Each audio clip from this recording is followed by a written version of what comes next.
नमस्कार। मेरा पूरा देश सुन रहा है। राष्ट्र की आवाज 130 करोड़ लोगों की एक ही आवाज। आपके साथ मैं हूं सरफराज सैफी। राष्ट्र की आवाज में आज सबसे पहले आपको 100% वाले रेस के बारे में बताना चाहता हूं। देश भर में सरकारी सुविधाओं से जुड़ी कई सारी योजनाएं चल रही हैं।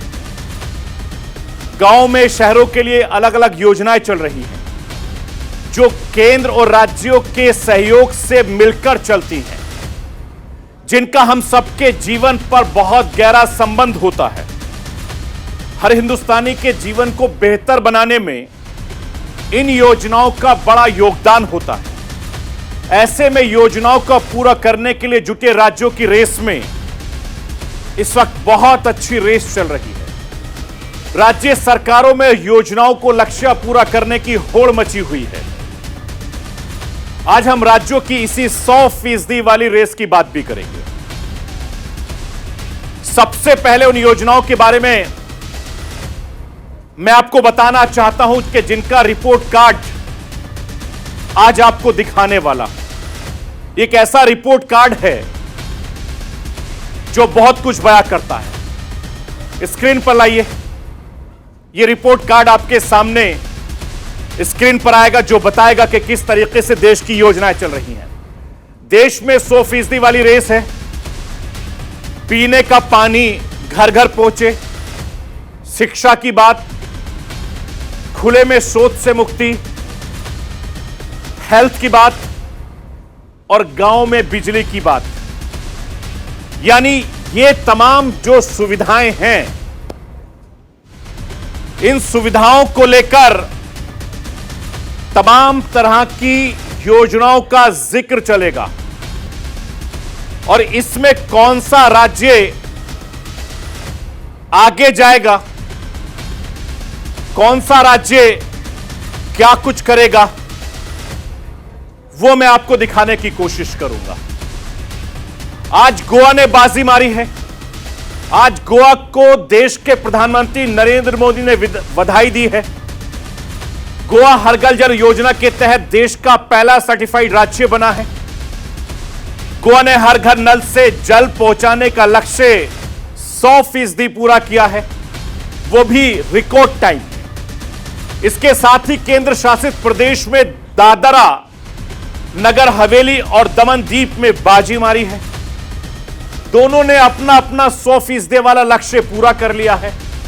और मैं आपको ये बताना चाहता हूं कि साल 2019 में प्रधानमंत्री नरेंद्र मोदी ने लाल किले से हर घर जल योजना की शुरुआत की थी। 3 साल बाद आज योजना पूरे करने की रेस में गोवा सबसे आगे निकल गया है। गोवा ने अपना 100% वाला टारगेट पूरा कर लिया। कई राज्य अच्छा कर रहे हैं, कई राज्य बहुत जल्द अपना 100% वाला टारगेट पूरा कुछ दिन में करने वाले हैं और कई राज्य इस देश के ऐसे हैं जो अभी पीछे चल रहे हैं। मैं आपको राष्ट्र की आवाज के जरिए एक खास रिपोर्ट दिखाना चाहता हूं।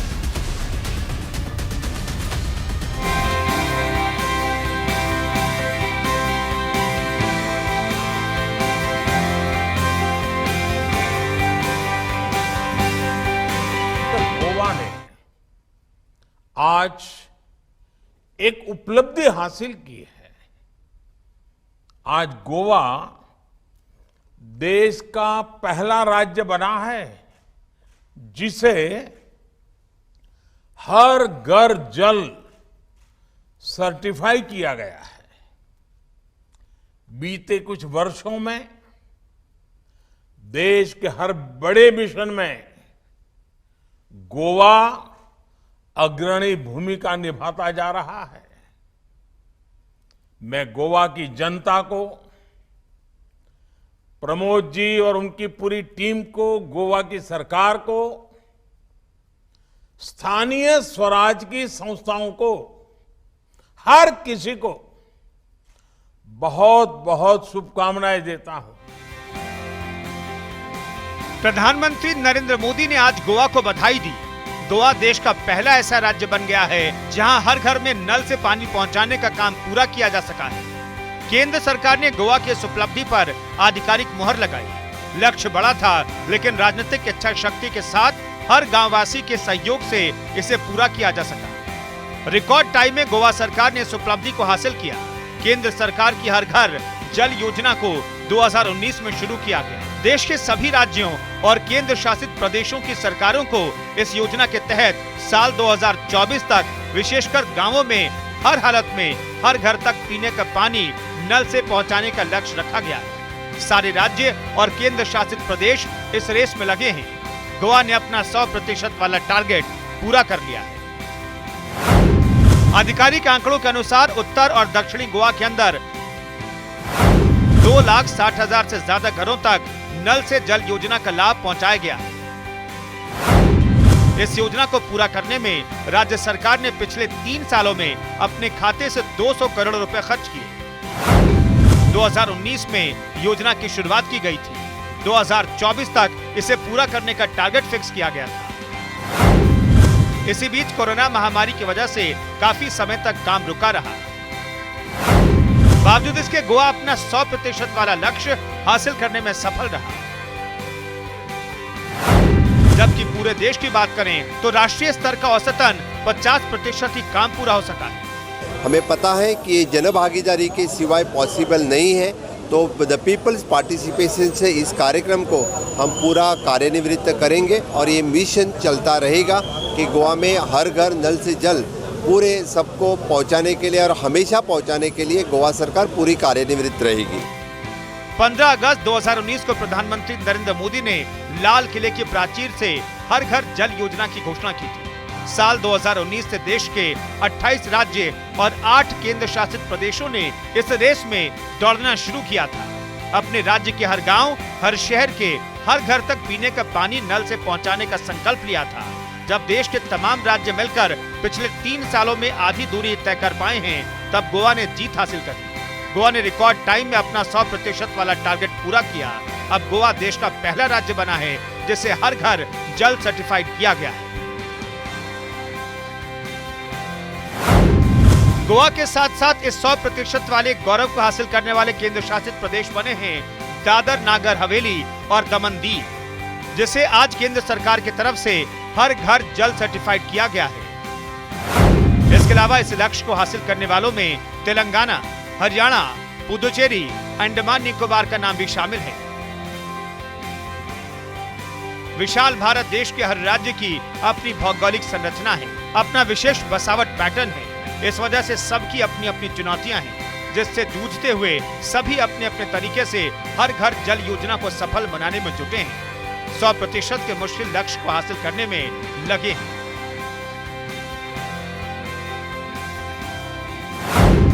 इस रेस में पंजाब, गुजरात, बिहार और हिमाचल प्रदेश ने अब तक 90% का लैंडमार्क पार कर लिया है। जबकि उत्तर प्रदेश, राजस्थान, झारखंड, छत्तीसगढ़, पश्चिम बंगाल राज्य 3 साल पूरे होने के बाद भी अब तक 30% से नीचे हैं। देश में करीब 19 लाख ग्रामीण इलाकों के घरों में नल से जल पहुंचाने का काम चल रहा है। इसमें से करीब 10 लाख तक का लक्ष्य हासिल किया जा चुका है, मतलब 50% का काम पूरा हो सका है। केंद्र सरकार की तरफ से राज्यों को पैसे के साथ साथ हर तरह की तकनीकी सहायता भी पहुंचाई जा रही है। ऐसे में बहुत कुछ राज्य सरकारों की इच्छा शक्ति पर निर्भर करता है। देखना होगा कौन कौन से राज्य साल 2024 तक 100% वाले लक्ष्य को पूरा कर पाते हैं। Bureau report, news India. स्वच्छ भारत मिशन को लेकर प्रधानमंत्री नरेंद्र मोदी काफी ज्यादा गंभीर हैं। इसी का नतीजा है कि सिस्टम ने ठीक से काम किया है। खुले में शौच से मुक्ति के 100% लक्ष्य को रिकॉर्ड टाइम में पूरा किया गया है। मैं आपको दिखाने की कोशिश करता हूं कि स्वच्छ भारत अभियान में देश ने बड़ी उपलब्धियां हासिल की हैं। देश खुले में शौच से मुक्त घोषित हुआ है। अब गांव में ODF प्लस बनाने की दिशा में काम हो रहा है। ODF प्लस के तहत community toilets, plastic waste management, grey water management, Govardhan project सुविधाएं विकसित की जा रही हैं। 1 लाख से ज्यादा गांव ODF प्लस हो चुके हैं। ये देश के अलग अलग हिस्सों की जो तस्वीरों के जरिए दिखाने की कोशिश मैं कर रहा हूं, इस तरह के हालात इस समय बने हुए हैं। 100% गांव में बिजली का लक्ष्य है, यह भी मैं आपको दिखाने की कोशिश कर रहा हूं। इसके अलावा देश के 100% गांव में बिजली पहुंच रही है, यह दावा किया जा रहा है और बिजली को पूरा काम करने की हर संभव कोशिश हो रही है। हर उस गांव तक बिजली पहुंच चुकी है जो जनगणना के अंतर्गत आता है। आजादी के 3 साल बाद यानी 1950 में हमारे देश में सिर्फ 3000 गांव तक बिजली पहुंच रही थी। यह आंकड़ा 1961 में बढ़कर 21,754 गांव तक पहुंच गया। लेकिन 1969 में 73,349 गांव में बिजली रोशन हो गई थी। इसके अलावा 1980 में देश के 2,49,799 गांव तक बिजली पहुंची है।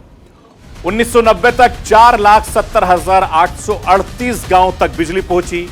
इसके अलावा साल 2002 में भारत के 5,12,153 गांव में बिजली जगमग थी। अब 2022 में भारत के 5,97,464 गांव तक बिजली पूर्ति हो रही है। यानी मोदी सरकार ने सत्ता में आते ही साल 2014 में दीनदयाल उपाध्याय ग्राम ज्योति योजना की शुरुआत की थी, जिसका उद्देश्य भारत के ग्रामीण इलाकों में हर किसी को बिजली की सुविधा मुहैया कराना था। और इसका काम 2014 से बहुत तेजी से चल रहा है, जिसका फायदा ग्रामीण भारत को मिल रहा है। 100% साक्षरता की रेस भी लगातार तेजी से बढ़ रही है। देहरादून देश का पहला 100% साक्षरता जिला बना है। फरवरी 2021 में देहरादून ने इस लक्ष्य को हासिल किया और खास बात यह रही कि इस उपलब्धि को देहरादून ने विकट कोरोना काल में हासिल किया। साल 2020 में जिले में सर्वे कराकर 6 वर्ष से ऊपर के निरक्षरों को चिन्हित किया गया। 30,207 निरक्षर व्यक्तियों का चयन भी किया गया। सबको विशेष साक्षरता अभियान के तहत शिक्षित किया गया था। यानी देश लगातार तरक्की कर रहा है और 100% साक्षरता की रेस में नई नीति जो शिक्षा की है, उसके तहत साल 2030 तक देश के सभी बच्चों को स्कूल शिक्षा में नामांकन कराने का लक्ष्य दिया गया है। वर्ष 2011 की जनगणना के मुताबिक भारत की साक्षरता दर 75.06% थी। देश के अंदर पुरुष और महिलाओं की आबादी के बीच साक्षरता में काफी ज्यादा फर्क है। देश में पुरुष साक्षरता की दर 82% है, जबकि महिला साक्षरता की दर 65% है। कौन कहां खड़ा है, यह मैं आपको दिखाने की कोशिश करता हूं। केरल में साक्षरता की दर सबसे ज्यादा है, यानी 94%।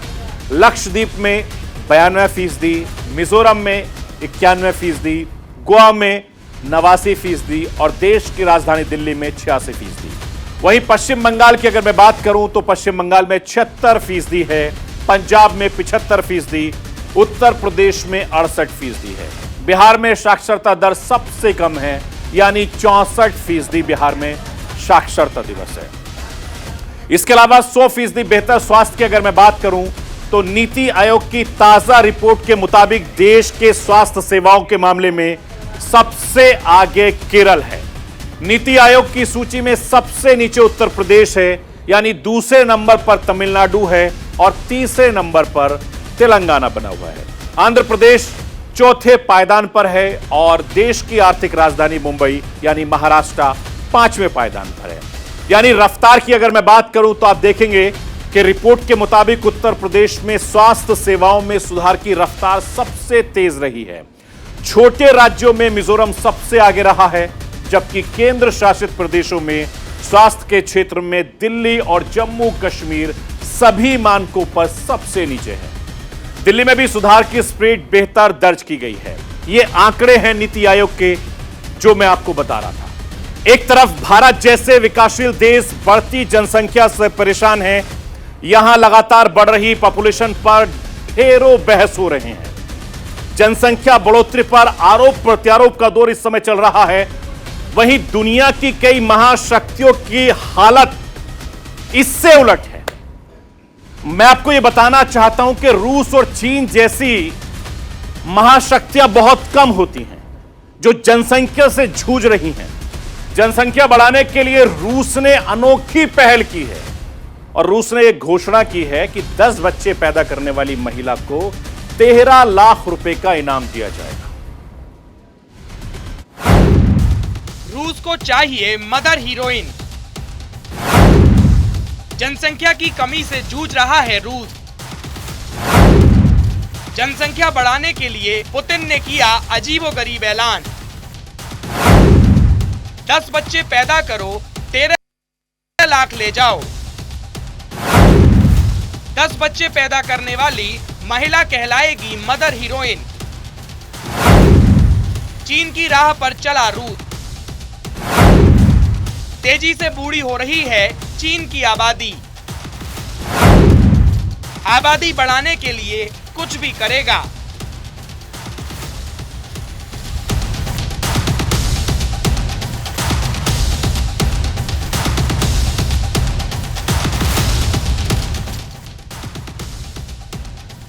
रूस के राष्ट्रपति पुतिन रूस में वो पुरस्कार फिर से शुरू करने जा रहे हैं जिसे दूसरे विश्व युद्ध के दौरान शुरू किया गया था।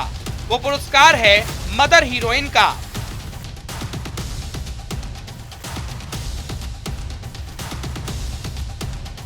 जी हां, राष्ट्रपति पुतिन ने घोषणा की है कि 10 बच्चे पैदा करने वाली महिला को 10 लाख रूबल यानी करीब 13 लाख रुपए का पुरस्कार दिया जाएगा।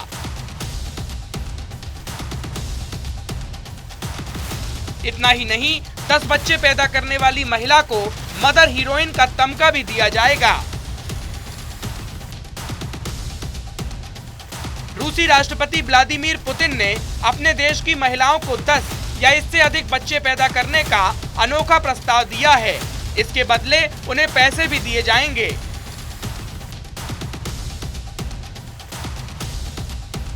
पुतिन के इस प्रस्ताव के मुताबिक मदर हीरोइन, अगर कोई महिला 10 बच्चों को जन्म देकर उन्हें जीवित रखती है तो सरकार इसके बदले में उन्हें मदर हीरोइन स्कीम के तहत सम्मान राशि के तौर पर 13 लाख रुपए देगी। इस सम्मान को पाने के लिए महिला को रूसी संघ का नागरिक होना जरूरी है। सरकारी निर्देश के मुताबिक यदि कोई मां किसी आपात स्थिति या आतंकवादी हमले में अपना बच्चा खो देती है तो वो भी इस सम्मान का हकदार होगी। पुरस्कार राशि उन महिलाओं को दिया जाएगा जिनके 10 या इससे अधिक बच्चे होंगे। नियम के मुताबिक 10वें बच्चे के पहले जन्मदिन पर मां को इतनी राशि मिलेगी।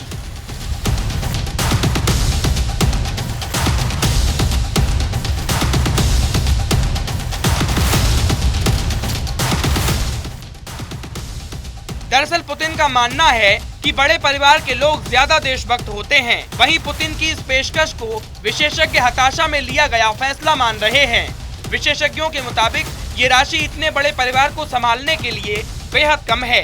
वे पुतिन के इस फैसले को हताशा भरा फैसला बता रहे हैं। विशेषज्ञों का मानना है कि ये वास्तव में बड़ा परिवार रखने के लिए प्रेरित करने का एक प्रयास है, लेकिन इतने रुपयों में 10 बच्चों की परवरिश की कल्पना कौन कर सकता है। इस बीच उनके रहने खाने की भी परेशानी होगी। आपको बता दें कि रूस में पहले से ही कई आर्थिक और सामाजिक समस्याएं हैं।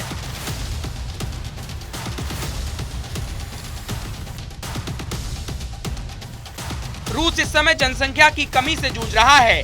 1990 के दशक के बाद से रूस में जनसंख्या बढ़ाने की कोशिश की जा रही है, लेकिन अब सवाल ये है कि अब अचानक ऐसा क्या हो गया कि रूस को 10 बच्चे पैदा करने पर 13 लाख रुपए के इनाम की घोषणा करनी पड़ी।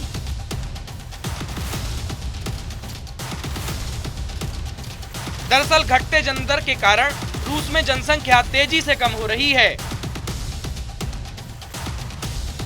फिर कोरोना के दौरान हुई अनगिनत मौतें और रूस यूक्रेन युद्ध के कारण लगभग 50,000 सैनिकों की अकाल मृत्यु के कारण रूस में एक बड़ा पॉपुलेशन गैप पैदा हो गया है। इसी वजह से पुतिन को यह फैसला लेना पड़ा है।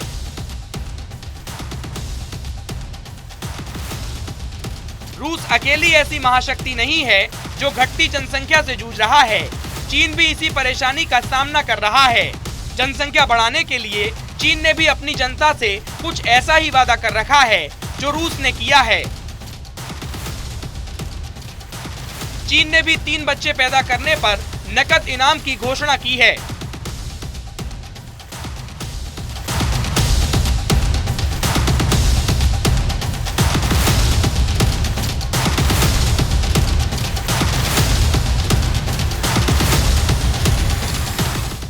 दरअसल चीन की ज्यादातर आबादी बूढ़ी हो रही है और इससे बचने के लिए ड्रैगन नई नई नीतियों को अपना रहा है। इसी क्रम में चीन ने 3 बच्चे पैदा करने वाले दंपत्ति को प्रोत्साहित करने के लिए कई उपायों की घोषणा की है। 3 से ज्यादा बच्चे पैदा करने पर चीन प्रोत्साहन के तौर पर बेबी बोनस, ज्यादा पेड लीव, टैक्स में कटौती और कई तरह की सब्सिडी देने का ऐलान किया है।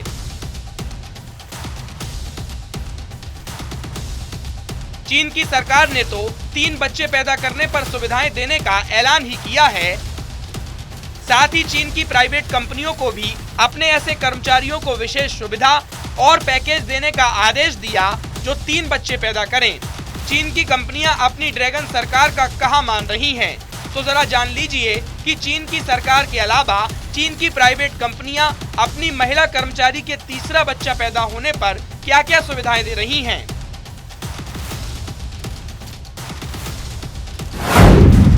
तीसरा बच्चा पैदा होने पर इनाम, तीसरा बच्चा पैदा होने पर 90,000 युआन नगद,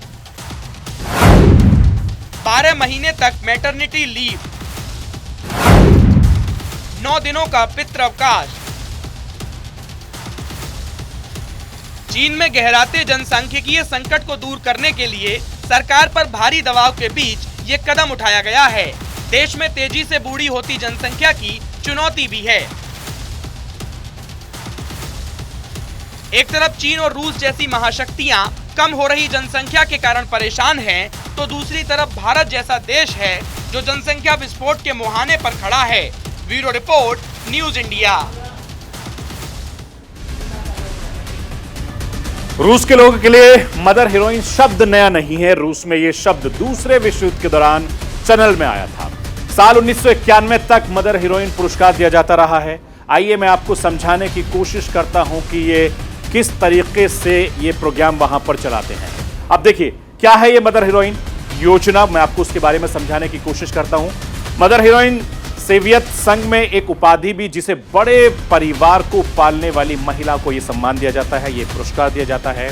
साल 1944 में ये पुरस्कार देने की शुरुआत हुई थी और साल 1991 में सोवियत संघ ने विक्टन तक ये दिया जाता था। इसका उद्देश्य दूसरे विश्व युद्ध के दौरान रूस की घटती जनसंख्या को बढ़ावा देना था। इसमें 10वें बच्चे के पहले जन्मदिन पर मां को यह सर्टिफिकेट के साथ मदर हीरोइन अवार्ड दिया जाता था और महिलाओं को कुछ राशि भी प्रदान की जाती थी। यह महिलाएं पेंशन, सार्वजनिक उपयोगिता और शुल्क के भुगतान, भोजन और दूसरे सामानों की आपूर्ति के लिए मामले में कई विशेष अधिकारों की हकदार हुआ करती हैं। अब मदर हीरोइन के लिए 10 लाख रुपए यानी लगभग 13 लाख रुपए की व्यवस्था की गई है। वहां की महिलाओं को इससे ज्यादा फायदा हुआ। रूस की तरह चीन भी महाशक्ति है। रूस की तरह चीन भी जनसंख्या में गिरावट का सामना कर रहा है। आइए मैं आपको समझाने की कोशिश करता हूं कि चीन की जनसंख्या संकट को किस तरीके से है वो समझने की कोशिश करते हैं। स्क्रीन पर लाइए, दिखाइए जरा। आबादी के मामले में चीन दुनिया का सबसे बड़ा देश है। एक वक्त बढ़ती आबादी चीन के लिए चिंता का विषय बना हुआ था। आबादी बढ़ने से रोकने के लिए एक से ज्यादा बच्चे पैदा करने पर रोक लग जाया करती थी। इसी के चलते साल 1980 से 2015 तक चीन में 1 चाइल्ड पॉलिसी लागू की गई थी। तब गर्भपात और नसबंदी जैसे कार्यक्रम लागू किए गए थे। साल 2015 आते आते इस पॉलिसी के दबाव भी दिखने लगे और चीन की आबादी तेजी से घटने लगी। साल 2016 में इसे खत्म कर 2 बच्चों की नीति लागू कर दी गई। इसके बाद जन्म दर बेहतर हुई, लेकिन बुजुर्गों की बढ़ती आबादी ने चीन के लिए फिर चिंता की बढ़ा दी है। पिछले 5 सालों में चीन में जन्म दर काफी ज्यादा कम हुई है। ऐसे हालात हो गए हैं कि चीन के कपल्स बच्चे पैदा नहीं करना चाहते। अगर आंकड़ों की बात करें तो पिछले साल चीन में 10.6 मिलियन शिशुओं ने जन्म दिया था। हर साल ये गिरकर 10 मिलियन से भी कम हो गया।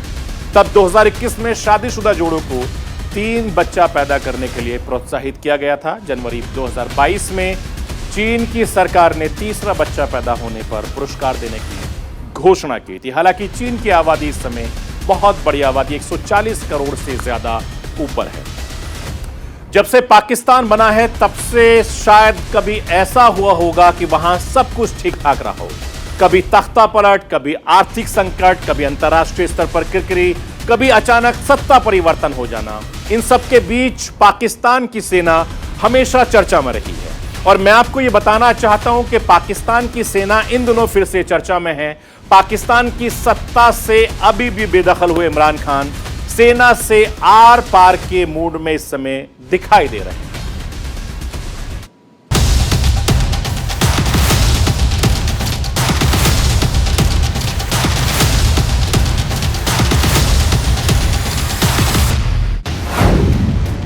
कल तक था प्यार, आज है तकरार। कल तक तारीफों के पुल, आज कोसते हैं बार बार। पाक की सेना बनी इमरान की आंखों की किरकिरी। सेना से आर पार के मूड में है इमरान। आखिर क्या है सेना से नाराजगी की वजह? क्यों अपने ही दुश्मन बने हुए हैं इमरान?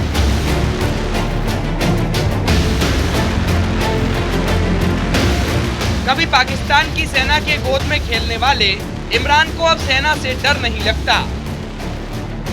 कभी सेना के इशारे पर फैसले लेने वाले इमरान आज सेना के फैसले पर ही सवाल उठा रहे हैं। ये जानते हुए कि पाकिस्तान में सरकार किसी की भी हो, सत्ता सिर्फ सेना की ही चलती है। इमरान तो इमरान, उनकी पार्टी के बाकी नेता भी इन दिनों सेना पर निशाना साधे हुए हैं और सेना के खिलाफ बयानबाजी कर रहे हैं।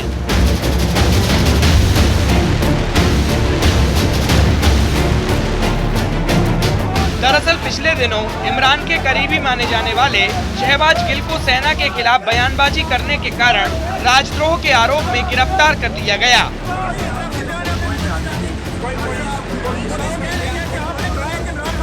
इसके बाद भी इमरान खान ने गुरुवार को पाकिस्तानी सेना की आलोचना करते हुए कहा कि सेना को इतिहास में देश में भ्रष्टाचार को समाप्त करने के लिए कुछ नहीं करने के लिए जिम्मेदार ठहराया जाएगा।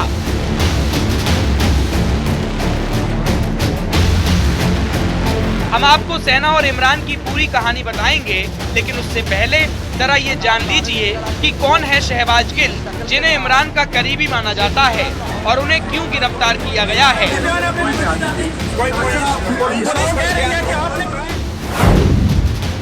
डॉक्टर शहबाज गिल इमरान खान की पार्टी तहरीक-ए-इंसाफ के जाने माने नेता हैं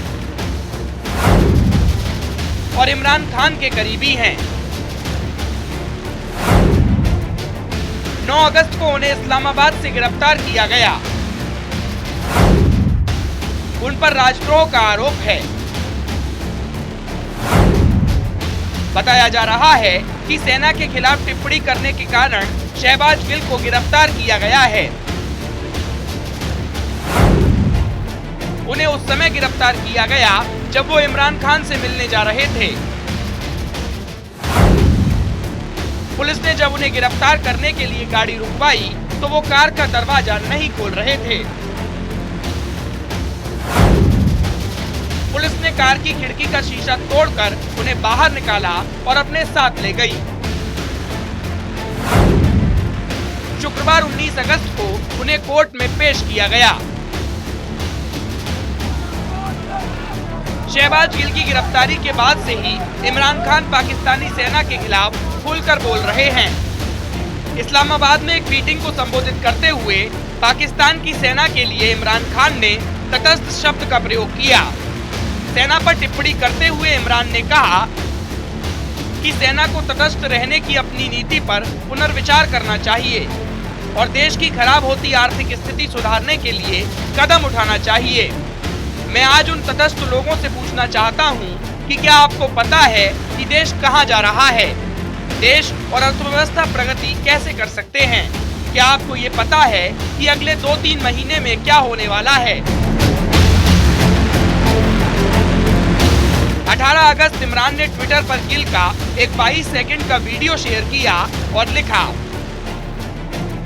मुल्क बनाना रिपब्लिक बनता जा रहा है। एक सभ्य दुनिया हमारी बर्बरता के स्तर को देखकर चौंक जाएगी। सबसे बुरी बात यह है कि एक आसान टारगेट को टॉर्चर और बिना निष्पक्ष सुनवाई के जरिए मिसाल कायम करने के लिए चुना गया है। दरअसल इमरान की पार्टी ने आरोप लगाया था कि शहबाज गिल की तबीयत खराब है और बिना उनका इलाज कराए उसी स्थिति में उन्हें रिमांड पर रखा गया है। इसके बाद पुलिस शहबाज गिल को अस्पताल लेकर गई, जहां उनकी सभी तरह की जांच कराई गई। 19 तारीख को जब पुलिस ने शहबाज गिल को कोर्ट में पेश किया तो उनकी सभी मेडिकल रिपोर्ट्स भी कोर्ट के सामने पेश की गई।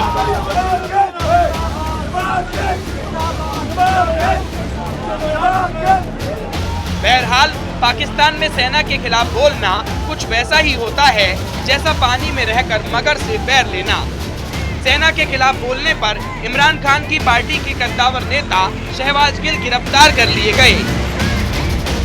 कहीं ऐसा न हो कि सेना के खिलाफ बोलने पर इमरान पर भी गाज गिर जाए। Bureau report, news India. और पाकिस्तान की सियासत के बारे में मशहूर है, अगर सेना ने सरकार का हाथ छोड़ दिया तो सरकार को गिरने से कोई नहीं बचा सकता। इमरान खान के साथ भी कुछ ऐसा ही हुआ है।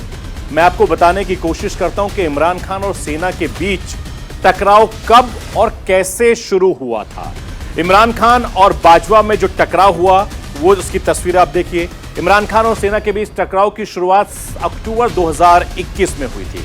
इमरान खान लेफ्टिनेंट जनरल फैज हामिद को आईएसआई चीफ के रूप में बरकरार रखना चाहते थे, जबकि सेना प्रमुख कमर जावेद बाजवा लेफ्टिनेंट जनरल नवीद अंजुम को आईएसआई का मुखिया बनाना चाहते थे, लेकिन इमरान खान ने बाजवा के बताए नाम को खारिज कर दिया।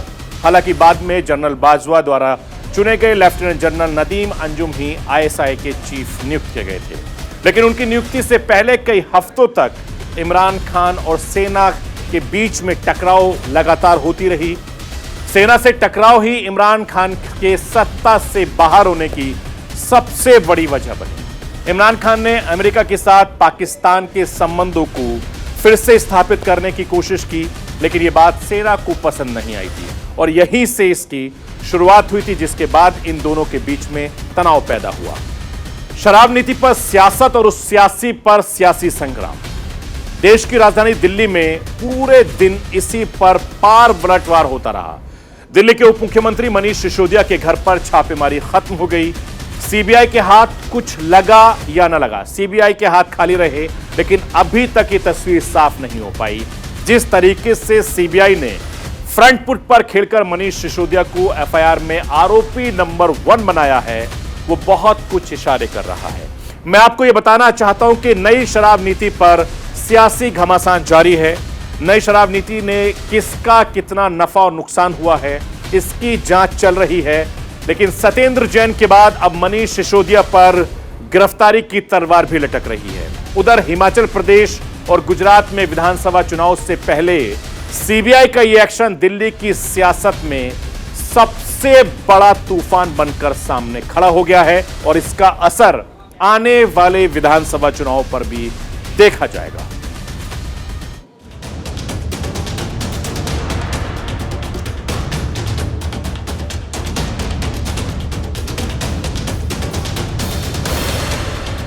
दिल्ली की सियासत में एक बार फिर संग्राम छिड़ गया है और इस बार जो संग्राम छिड़ा है वो उसी मुद्दे पर छिड़ा है जो कई युगों से विवाद का कारण रहा है, यानी कि शराब। शराब पीकर लोगों को विवाद करते हुए तो आपने कई बार देखा होगा, लेकिन दिल्ली में विवाद शराब पीने वालों के बीच नहीं, शराब की नीति बनाने वालों की मंशा पर हो रही है। दरअसल केजरीवाल सरकार ने जब नई आबकारी नीति बनाई तो शराब पर भारी रियायत दे दी। एक के साथ एक बोतल फ्री मिलने लगी तो शराबियों के अच्छे दिन आ गए। शराब के ठेकों पर लंबी लंबी लाइनें लगने लगी। जिन्हें केवल शराब से मतलब था उन्होंने तो इस ऑफर को हाथों हाथ लिया, लेकिन कुछ लोग ऐसे भी थे जिनके मन में यह सवाल घर कर रहा था कि जिस शराब पर कभी 10 रुपए की छूट नहीं मिली, वही शराब एक के साथ एक फ्री कैसे मिलने लगी। वक्त बीता तो शराब पर सियासत भी शुरू हो गई और अब तो मामला छापेमारी तक पहुंच गया है। शराब नीति पर सीबीआई इंक्वायरी के बाद ये रेड पड़ी है, तो अक्सर आम आदमी पार्टी के नेता ये कह रहे हैं, मेरा न्यूयॉर्क टाइम में छपा है, वो जरा पढ़ो, मेरा ये स्वास्थ्य नीति है। अरे भाई, ये जो सीबीआई की इंक्वायरी हो रही है, सीबीआई की रेड शराब नीति पे है, ये किसी शिक्षा नीति, स्वास्थ्य नीति पे नहीं है। ये जो आपकी शराब नीति थी, उसके ऊपर सीबीआई इंक्वायरी हुई थी 22 जुलाई 2022 को, और आज जो भी रेड है उसमें शराब नीति का जवाब दो। केजरीवाल सरकार के मुख्य चेहरे और दिल्ली के उप मुख्यमंत्री के ठिकानों पर सीबीआई के छापे से दिल्ली की सियासत में तूफान आ गया। दिल्ली को बीजेपी ने घोटालों की जांच का हिस्सा बताया, तो आम आदमी पार्टी ने सिसोदिया पर सीबीआई के रेड को केंद्र सरकार की मनमानी। मॉडल पंजाब का मॉडल गुजरात में लाएंगे। लगातार प्रधानमंत्री जी हमलावर हो जाते हैं, फ्री की रेवड़ी, फ्री की रेवड़ी, फ्री की रेवड़ी। उसके बाद जब उस पर केजरीवाल जी खुलासा करते हैं कि भैया फ्री की रेवड़ी तो तुमने अपने दोस्तों को बांट रखी है, 10 लाख करोड़ रुपए कर्जा माफ किया, 5 लाख करोड़ रुपए टैक्स माफ किया, तो बोले सीबीआई ईडी को काम पे लगाओ। शराब नीति पर सियासत एक तरफ है, लेकिन केजरीवाल सरकार के कुछ फैसले ऐसे जरूर हैं जिन पर सवाल खड़े हो रहे हैं। शराब नीति पर सवाल, शराब पीने की उम्र 25 से घटाकर 21 क्यों? ड्राई डे 21 दिन से घटाकर केवल 3 दिन क्यों? नई शराब नीति में एक के साथ एक बोतल फ्री क्यों? शराब बेचने का काम पूरी तरह से निजी हाथों में क्यों? दिल्ली में शराब पीने की उम्र क्यों घटी? किस वजह से ड्राई डे घटाए गए? ये सब ऐसे सवाल हैं जिसका जवाब जनता दिल्ली सरकार से जानना चाहती है, लेकिन केजरीवाल सरकार शराब नीति पर मुंह खोलने को तैयार नहीं है। हाँ, शिक्षा नीति का बखान जरूर कर रही है। न्यूयॉर्क टाइम्स के फ्रंट पेज के ऊपर पूरी दुनिया के सबसे शक्तिशाली देश के सबसे बड़े अखबार के फ्रंट पेज के ऊपर भारत के बारे में इतनी अच्छी खबर छपना, दिल्ली के बारे में इतनी अच्छी खबर छपना, हर भारतवासी का आज सीना चौड़ा है। मैं सभी भारतवासियों को बधाई देना चाहता हूं, बहुत बहुत बधाई। इस खबर में मनीष सिसोदिया जी की फोटो छपी है। न्यूयॉर्क टाइम्स के फ्रंट पेज पे आने के लिए दुनिया के सभी देशों के प्रधानमंत्री, राष्ट्रपति मतलब बेचैन रहते हैं कि हमारा नाम, हमारी फोटो आनी चाहिए। वहां पे मनीष सिसोदिया जी की फोटो छपी है आज कल के न्यूयॉर्क टाइम्स के अंदर। इस खबर का मतलब यह है कि मनीष सिसोदिया को भारत, दिल्ली का नहीं, देश का नहीं, दुनिया का सबसे अच्छा शिक्षा मंत्री घोषित किया गया एक तरह से। एक तरफ दिल्ली सरकार मनीष सिसोदिया की शिक्षा नीति का ढिंडोरा पीट रही है और अमेरिकी अखबार द न्यूयॉर्क टाइम में छपे लेख का हवाला दे रही है, तो वहीं बीजेपी का आरोप है कि इसमें एक बड़ा घोटाला है। वर्ड टू वर्ड सेम लिखा जाता है, तो वो क्या होगा? क्या वो जेन्युइन होगी न्यूज? ये दोनों अखबार का फोटो है, एक है न्यूयॉर्क टाइम्स, एक है खलीज टाइम्स। दोनों में जो रिपोर्टर है एक ही रिपोर्टर है, वर्ड टू वर्ड सेम लिखा हुआ है, एकदम सेम पिक्चर, एकदम। जो 6 पिक्चर इसमें डाली हुई है, मेरे पास में और भी पिक्चर्स हैं, जो 6 पिक्चर इसमें न्यूयॉर्क टाइम्स में है वही 6 पिक्चर खालिज टाइम्स में। ऐसा होता है क्या कि नव भारत टाइम्स और जो है दैनिक जागरण और पंजाब केसरी और सारे अखबारों में एक ही स्टोरी लगेगी और वर्ड टू वर्ड सेम लिखा जाएगा और एक ही पिक्चर होगी, तो उसको क्या मानेंगे? उसको तो ऐड ही मानेंगे। केजरीवाल सरकार नई शराब नीति के पीछे निजी हित साधने के आरोप लगा रही है। आरोप तो ये भी है कि नई शराब नीति से दिल्ली को 1-2 करोड़ नहीं, पूरे 144 करोड़ का घाटा हुआ है। घाटे में कितना घोटाला है, इसकी जांच सीबीआई कर ही रही है।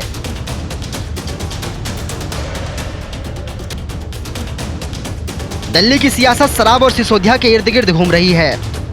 सीबीआई छापेमारी के जरिए सबूत तलाश रही है।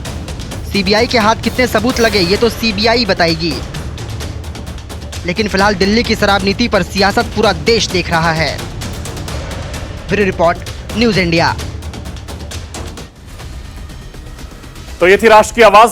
बाकी खबरों के लिए आप बने रहिए न्यूज इंडिया के साथ।